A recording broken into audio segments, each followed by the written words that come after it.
Assalamualaikum warahmatullahi wabarakatuh. Bismillah walhamdulillah wassalatu wassalamu ala rasulillah Sayyidina Maulana Muhammad bin Abdullah wa ala alihi wa sahbihi wa man walah wa la hawla wa la quwwata illa billah, amma ba'd. Yang kami hormati para habaib, para ulama, khususnya segenap dzurriyyah Habib al-Arif billah Dr. Ahmad bin Abdullah al-Attas, lebih khusus lagi guru kita semuanya Habib Abdullah Bagir bin Ali bin Ahmad bin Ali bin Abdullah bin Ahmad bin Abdullah al-Attas, mudah-mudahan panjang umur syarif. Doakan setiap surat, mudah-mudahan Habib Abdullah Bagir sehat walafiat, panjang umur, selalu membimbing kita semuanya. Pejabat pemerintah baik yang sipil, Polri atau TNI yang kami hormati, hadirin dan hadirat yang dirahmati Allah Subhanahu wa taala. Mulai kemarin kita semuanya diberikan taufik dan hidayah bisa menghadiri majlis yang sangat bermanfaat, yang mudah-mudahan insya Allah mengobati hati kita semuanya. Yang dibaca oleh Habib Abdullah Bagir kemarin luar biasa, menerangkan bahwa manusia itu jadi baik karena hati baik. Manusia itu jadi jelek karena hati sakit. Karena itu harus kita tugasnya menyehatkan hati, memperbaiki hati. Nabi bersabda, ala inna fil jasad mudghah idza salahat salaha biha sa'iru jasad wa idza fasadat fasada sa'iru jasad ala wa hiyal qalb. Di tubuh manusia ini ada segumpal daging, kalau baik baik semuanya tubuh ini, kalau jelek jelek semuanya tubuh ini, yaitu hati. Wa adwa da'il galab wa aqdam da'il galab al-ghaflah anillah. Paling bahayanya penyakit hati kalau lupa sama Allah. Kalau lupa sama Allah ini berarti hati kita disakit. Termasuk bagian lupa kepada Allah adalah lupa akhirat. Dia menganggap dunia ini segala-galanya, sehingga mempertaruhkan akhiratnya walaupun disisa dalam neraka Allah.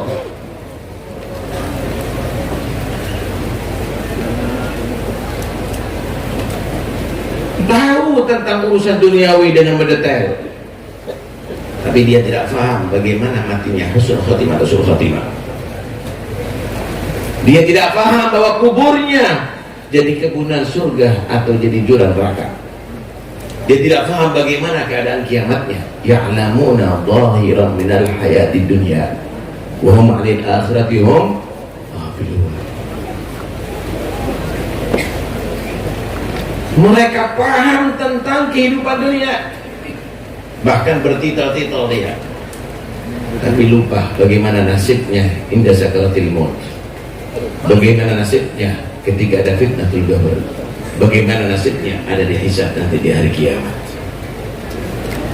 Innal ladzina la yarjuna liqa'ana wa radu bil hayat dunya watma'annu biha walladzina hum an ayatina ghafilun ulaika ma'wahumun nar bima kanu yaksibun. Orang-orang yang dia tidak pernah berpikir akhiratnya, ketika ketemu dengan Allah, Allah ridha kepada dia, nggak berpikir ridha Allah, nggak berpikir rahmat Allah, nggak berpikir husnul khatimah, dan dia cuma puas dengan kehidupan di dunia, harta yang berlimpah, pangkat yang tinggi, dihormati di mana-mana, merasa tenang, puas dengan itu, tapi lupa dengan ayat-ayat Allah. Cerita neraka biasa, cerita azab biasa, cerita kiamat biasa.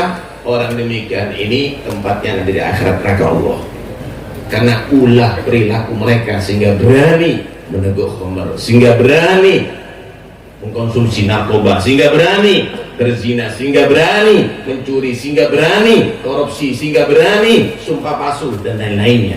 Itu semuanya karena lupa maaf, lupa akhiratnya, saudara.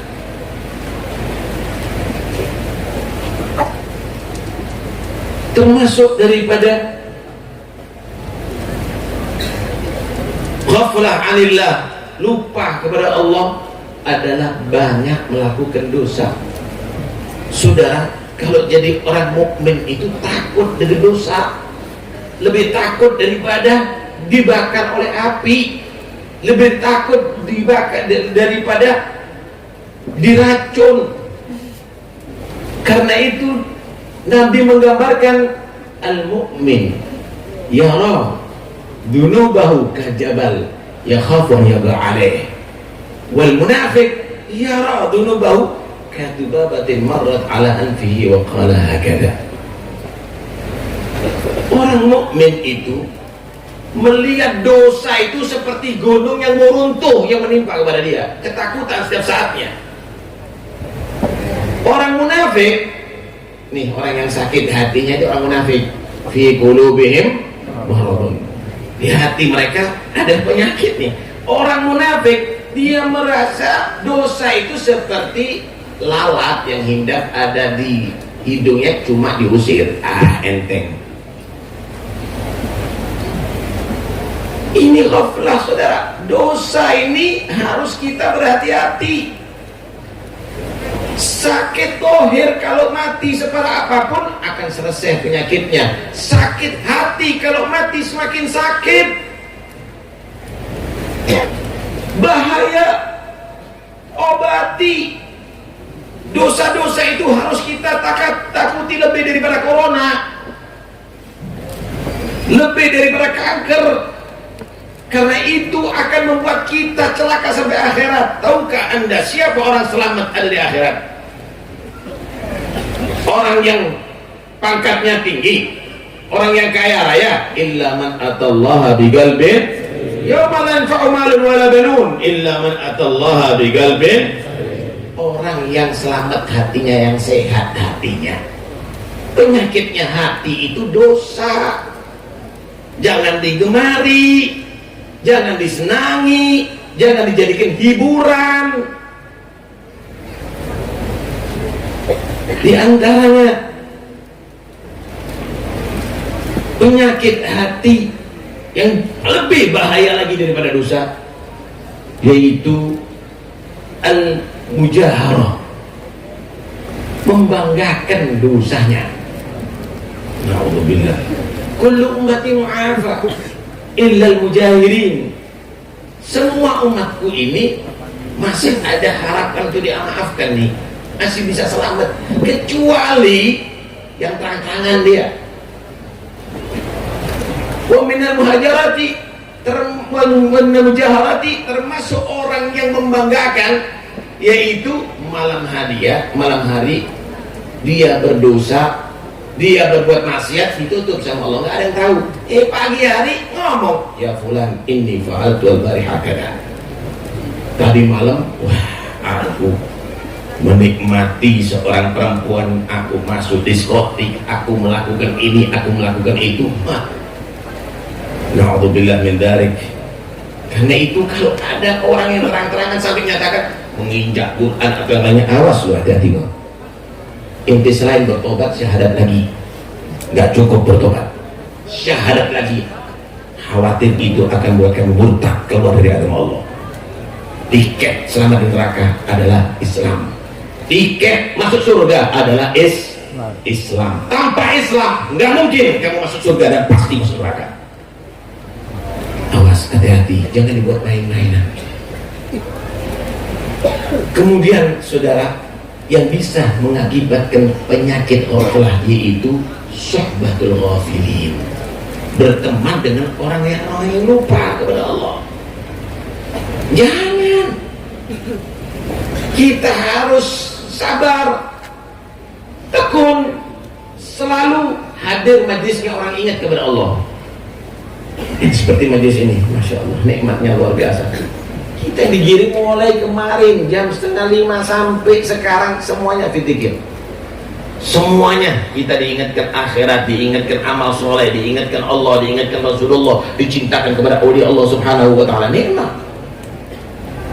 Wasbir nafsaka ma'al ladina yad'una rabbahum bil ghadati wal 'ashi yuriduna wajha wa la ta'du 'ainaka 'anhum turidu lizatal hayatid dunya wa la tuti' man aghfalna qalbahu 'an dzikrina wattaba'a hawa wa kana amruhu furta. Kalau dengan orang yang selalu berdoa siang dan malam, gabung. Jangan karena urusan duniawi inti nggak bergabung, sayang. Gabung dengan mereka. Jangan kamu patuh, jangan kamu itu senang dengan orang yang aku lupakan daripada berzikir, kata Allah. Apalagi kelakuannya luar biasa. Ente sudah tidak senang dengan orang soleh, senang dengan orang yang nyanyi, jadi idola lagi. Awas, jangan demikian. Luar biasa kemarin tadi itu. Termasuk yang menyebabkan hati sakit meninggalkan Jumat. Anda cuma menerjemahkan yang kemarin, saudara, yang masih ingat. Man taraka thalatha juma'in taba Allah ala qalbih, kata Nabi. Siapa orang yang meninggalkan 3 kali sholat Jumat, Allah sudah tutup hatinya. Nggak boleh meninggalkan sholat Jumat. Nih kadang-kadang perusahaan melarang pegawainya sholat Jumat. Tutup Pak, itu semuanya perusahaan. Itu akan menyebabkan hati mati, hati ditutup oleh Allah Subhanahu wa ta'ala. Nggak boleh demikian ini.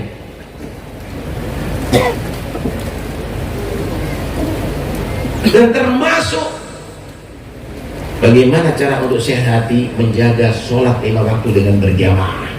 Man hafadha ala sholawati fi jama'atin lam yuktab minal ghafilin. Siapa orang yang dia tadi itu menjaga sholat 5 waktu berjamaah, nah dicatat dari golongan orang yang lupa. Saya mau tanya, kita aja hitung-hitungan aja skala logika. Milih mana 1 juta dengan 27 juta? Milih mana? Yang cerdas pasti nyatakan 27 juta. Yang milih 1 juta, goblok nih orang. Sholat duhur sendiri berapa rakaat? 4 rakaat. Sholat duhur berjamaah berapa rakaat? 27. Sholat duhur sendiri 4 rakaat. Sholat duhur berjamaah juga 4 rakaat. Cuma tingkatannya 1 derajat, berjamaah 27 derajat. Milih mana? Masih banyak sholat sendiri. Ini cerdasnya sama duit, tapi sama pahala nggak cerdas ini.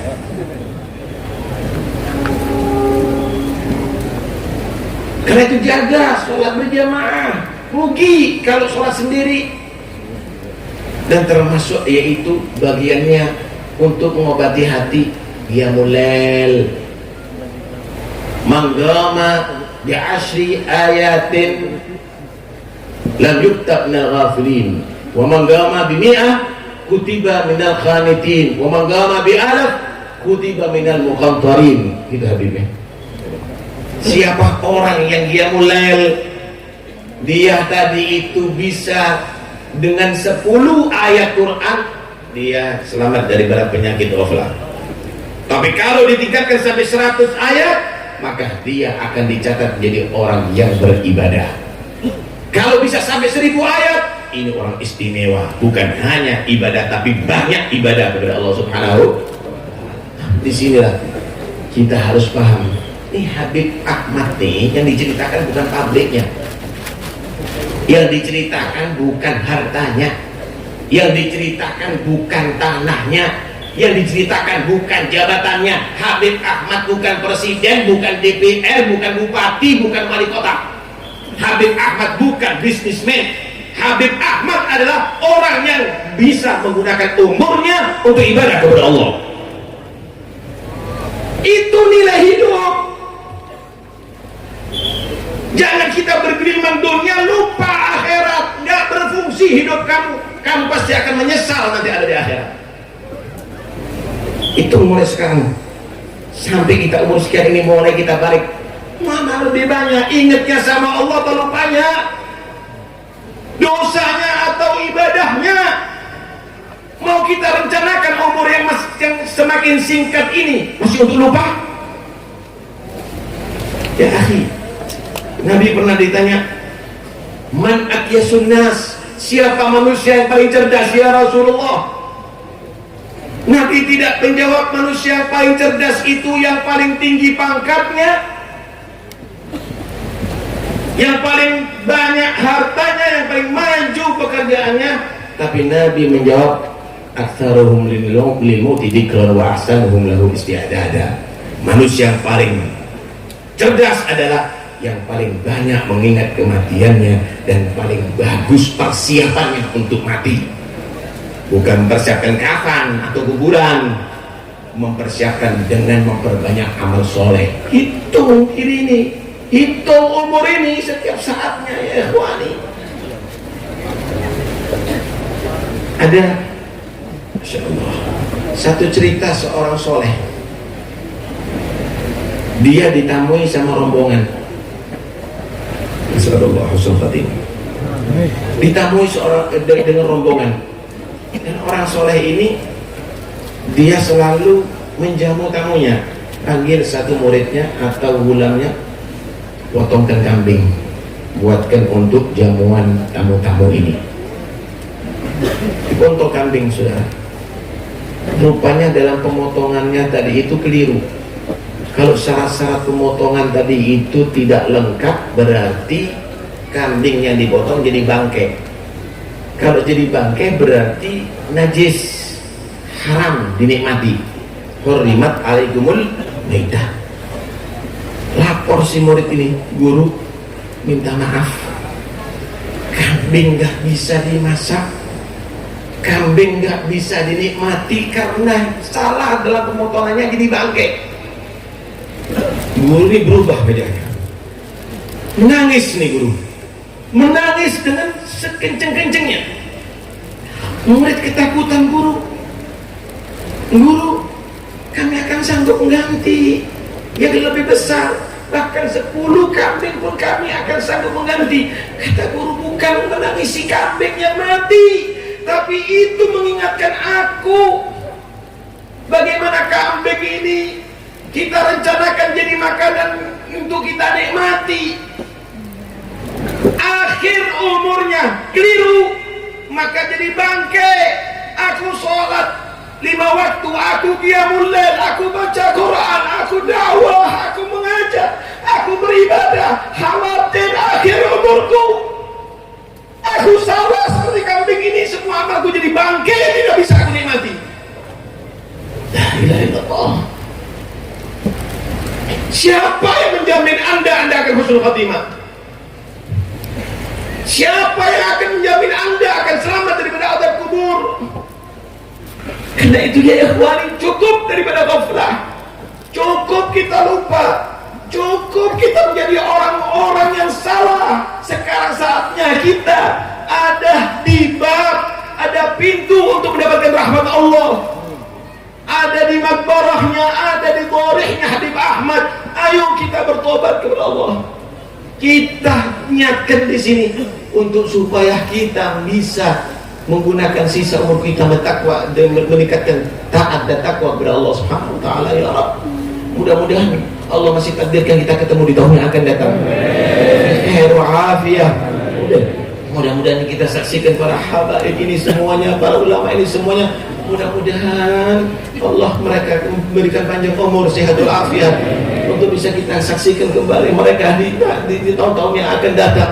Ya Allah biha, ya Allah biha, ya Allah bihusnul khatimah, ya Allah biha, ya Allah biha, ya Allah bihusnul khatimah, ya Allah biha, ya Allah biha, ya Allah bihusnul khatimah. Mudah-mudahan masuk bulan Ramadan sehatul afiat.